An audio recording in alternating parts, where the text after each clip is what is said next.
বাংলার সকল ভক্তদেরকে সৎসাহেব। আজকে আমি এই ভিডিওতে দেখাতে চলেছি শ্রাদ্ধ করা উচিত কি উচিত নয়। আমাদের পিতামাতা যখন মারা যাওয়ার পরে আমরা পুরোহিতের দ্বারা শ্রাদ্ধ করি।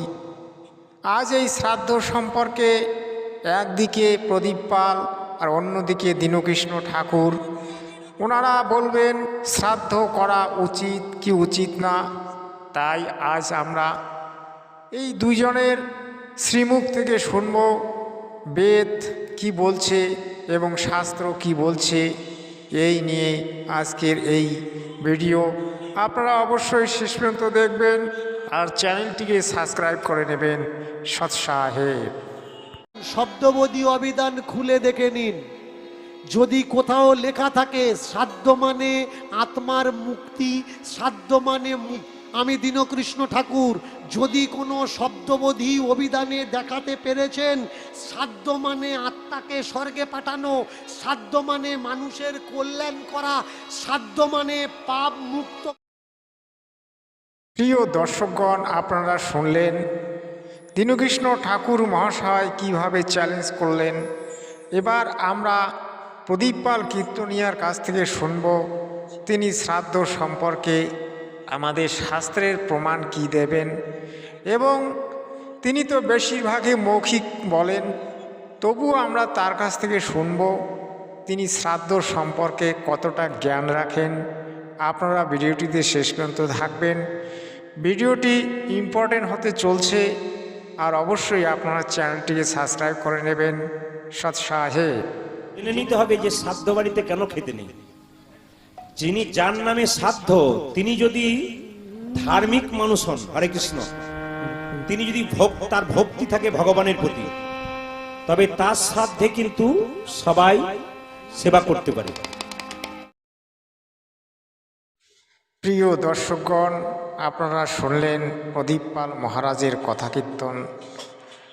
আসলে তিনি যে কথাগুলি বলেন সেগুলি তার মৌখিক বর্ণনা, শাস্ত্রের দিকে তিনি আসেন না, কারণ শাস্ত্র সম্বন্ধে তার নলেজ অত্যন্ত কম। কিন্তু তিনি নিজেকে লেখেন তত্ত্ব সম্রাট। তত্ত্ব সম্রাট লিখলে কেউ তত্ত্ব সম্রাট হতে পারেন না। গ্রন্থ পড়লেই কেউ পণ্ডিত হতে পারেন না, আর ভক্ত হতে চাইলেই কেউ ভক্ত হতে পারেন না। এরা পয়সা রোজগার করার জন্য কীর্তন করেন আর মানুষকে মূর্খ বানিয়ে দেন। এবার আমরা দীনকৃষ্ণ ঠাকুর মহাশয়ের কীর্তন থেকে জানব শ্রাদ্ধটা কি। বাড়িতে গিয়ে কখনো বই খুলে দেখে নেবেন শ্রাদ্ধ শব্দের অর্থ কি। শ্রাদ্ধ শব্দের অর্থ নিন্দা সূচক, শ্রাদ্ধ শব্দের অর্থ গালাগালি, শ্রাদ্ধ শব্দের অর্থ পণ্ড করা, দ্রব্য নষ্ট করা।